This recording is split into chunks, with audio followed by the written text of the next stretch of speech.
Halo semuanya, kali ini kita bakal bahas konsep fisika terkait listrik bolak-balik gitu. Tapi sebelum jauh ngebahas ini, kalian coba tonton video ini dulu aja deh. Di sini ada sumber listrik AC atau alternating current. Kemudian gerak dari titik putih ini merupakan gerak yang merepresentasikan dari gerak arus listrik. Di sini kita bisa lihat nih bahwa gerak titik putih ini merupakan gerak bolak-balik kayak gini ya. Nah, fenomena inilah yang disebut sebagai listrik bolak-balik. Jadi dari gambaran ini kira-kira nih definisi listrik bolak-balik tuh apa sih? Kurang lebih listrik bolak-balik adalah ya gerak arus listrik bolak-balik atau kita kenal sebagai alternating current atau juga dikenal sebagai AC. Arus AC ini kalau kita gambarkan dalam bentuk grafik kurang lebih tuh bentuknya bakal kayak gini nih.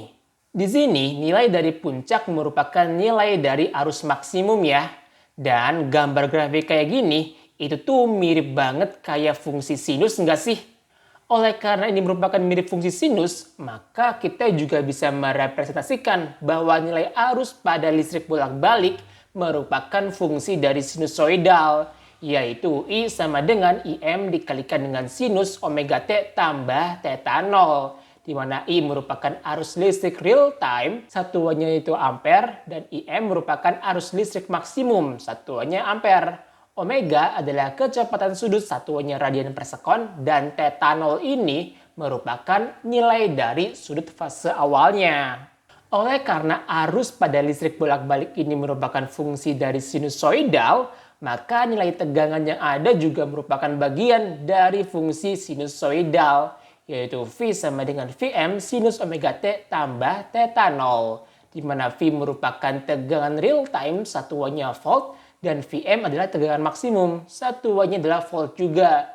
Oke, dari sini kita tahu nih bahwa untuk nilai arus dan tegangan pada listrik bolak-balik, nilainya itu berubah tiap saat.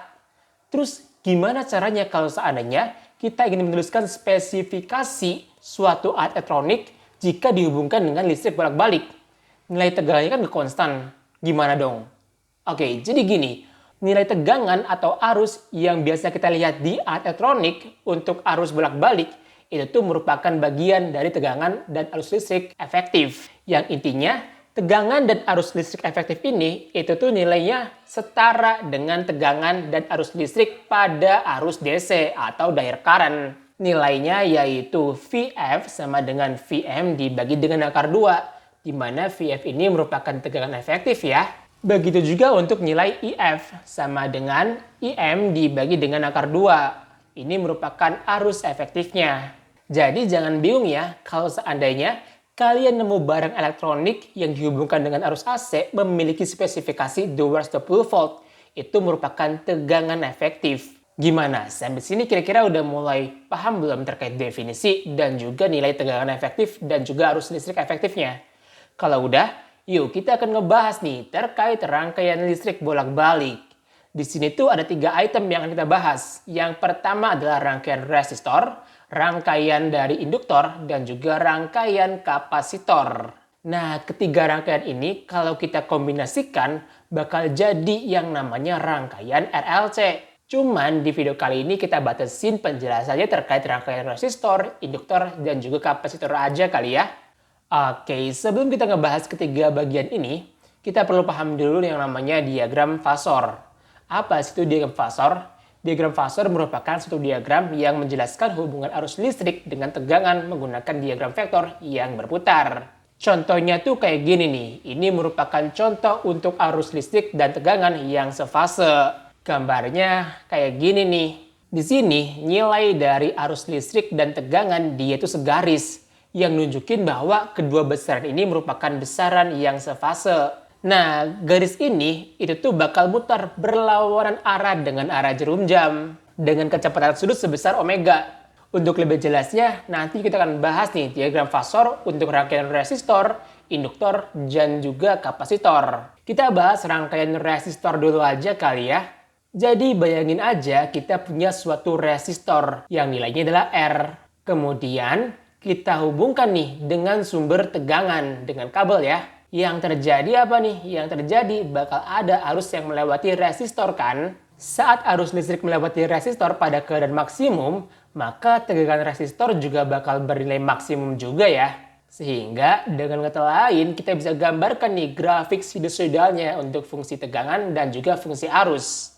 Untuk fungsi arus, grafiknya kayak gini nih, yaitu I sama dengan IM dikalikan dengan sinus omega T. Kemudian untuk grafik dari tegangannya juga sama nih, yaitu V sama dengan Vm dikalikan dengan sinus omega T. Di sini kita bisa lihat nih, bahwa kedua besaran ini untuk rangkaian resistor, dia tuh sefase. Jadi, kalau kita gambarkan diagram fasornya, kurang lebih tuh gambarannya kayak gini nih. Oke, jadi kurang lebih itu ya terkait rangkaian resistor. Cuman kalau seandainya nih kita pengen tahu hubungan antara tegangan dan arus listrik kira-kira kayak gimana sih? Jadi gini, kita tahu ya bahwa nilai I sama dengan V dibagi dengan R. Kalau kita uraikan nilai VR-nya yaitu Vm dikalikan dengan sinus omega T dibagi dengan R. Oke, ini merupakan hubungan antara arus listrik dan tegangan. Terus kalau seandainya nih kita pengen tahu hubungan antara efektifnya, ya kurang lebih sama nilainya, yaitu IF sama dengan VF dibagi dengan R. Jadi ini ya penjelasan terkait rangkaian resistor.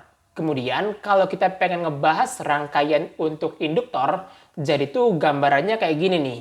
Bayangin aja kita punya suatu induktor yang kita hubungkan dengan sumber tegangan AC. Saat arus listrik yang melewati induktor mengalami penurunan, maka GGL induksi di induktornya dia tuh bakal meningkat ya.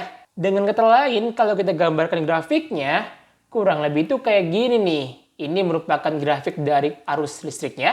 Dan ketika arus listrik ini dia melemah, maka nilai tegangannya dia bakal bernilai maksimum kayak gini. Dari sini kita bisa tahu nih bahwa antara arus dan tegangan dia tuh memiliki beda fase sebesar berapa? Yaitu pi per 2 atau 90 derajat. Kalau kita gambarkan diagram fasornya maka akan berbentuk kayak gini. Di sini nilai dari tegangan itu akan mendahului nilai arusnya. Kenapa sih kok kayak gini? Oke, jadi gini. Kita akan bahas terkait hubungan arus listrik dengan tegangan untuk menjelaskan diagram fasornya. Kita mulai dari GGL induksi dulu aja kali ya, yaitu minus L dikalikan dengan DI per DT, di mana L merupakan induktansi, sama dengan yaitu Vm sinus omega T. DI sama dengan minus Vm dibagi L dikalikan dengan sinus omega T dt. Kalau kita integralkan, maka diperoleh apa? Yaitu I sama dengan minus Vm dibagi dengan L. Kemudian integral dari sinus omega T, itu kan nilainya adalah minus 1 per omega cos omega T. Sehingga diperoleh yaitu Vm dibagi dengan omega dikali L sinus. Nilai dari cos omega T kalau kita ubah ke dalam bentuk sinus, maka diperoleh yaitu sinus omega T tambah pi per 2. Nilai dari omega dikali L ini merupakan reaktansi induktif, yaitu kita simbolkan dengan XL sama dengan omega dikali L. Nilai ini itu tuh setara dengan nilai hambatan atau resistornya. Kemudian untuk rangkaian dari kapasitor sendiri kayak gini nih gambarannya. Bayangin aja kita punya suatu kapasitor kemudian kita hubungkan dengan sumber tegangan AC. Saat arus listrik melewati kapasitor, tegangan kapasitor akan meningkat. Grafiknya kurang lebih kayak gini nih. Ini merupakan grafik dari fungsi arus listriknya ya, yaitu I sama dengan IM dikalikan dengan sinus omega T tambah pi per 2. Kemudian untuk grafik dari nilai tegangannya kurang lebih kayak gini nih. Di sini kita bisa lihat bahwa beda fase yang terjadi juga sama, yaitu berapa? 90 derajat atau pi per 2. Kalau kita gambarkan diagram fasornya, maka akan berbentuk grafiknya tuh kayak gini nih. Di sini nilai arusnya itu tuh akan mendahului nilai tegangannya untuk rangkaian kapasitor. Kalau kita pengen tahu hubungan antara arus dan tegangan, maka kita bisa balikkan ke definisi kapasitor, yaitu Q sama dengan C dikalikan dengan V. Nilai V ini kalau kita uraikan yaitu Vm dikalikan dengan sinus omega T. Kita simpan persamaan satu nih.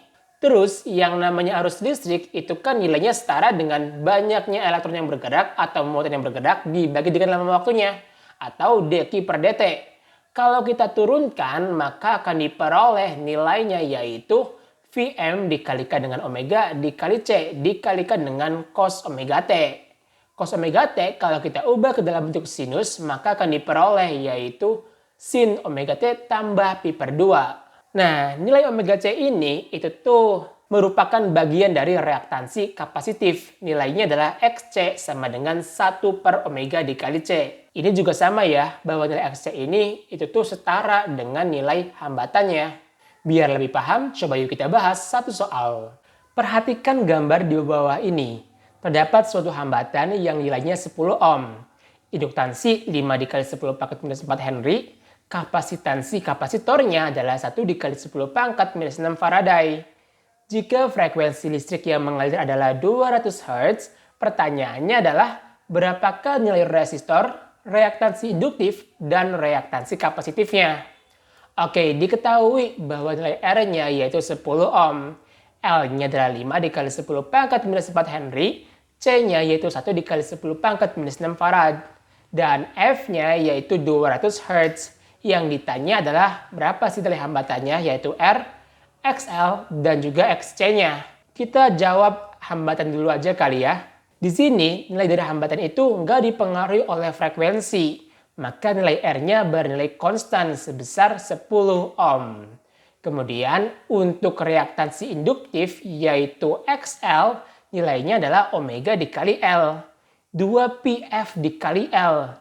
2 dikali 3,14 dikali 200 dikali 5 dikali 10 pangkat minus 4. Diperoleh nilainya yaitu sekitar 0,628 ohm. Oke, ini merupakan reaktansi induktifnya. Terus, kalau kita pengen tahu reaktansi kapasitifnya, ya berarti Xc sama dengan 1 dibagi omega C, yaitu 1 dibagi 2πf dikali C. Kalau kita masukkan nilainya, berarti 1 dibagi dengan 2 dikali 3,14 dikali 200 dikali 1 dikali 10 pangkat minus 6. Diperoleh nilainya yaitu sekitar 796 ohm. Oke, jadi ini ya nilai dari resistor, reaktansi induktif, dan juga reaktansi kapasitifnya. Oke deh, mungkin cukup sekian dulu pembahasan kali ini. Sampai jumpa di pembahasan selanjutnya. Dadah!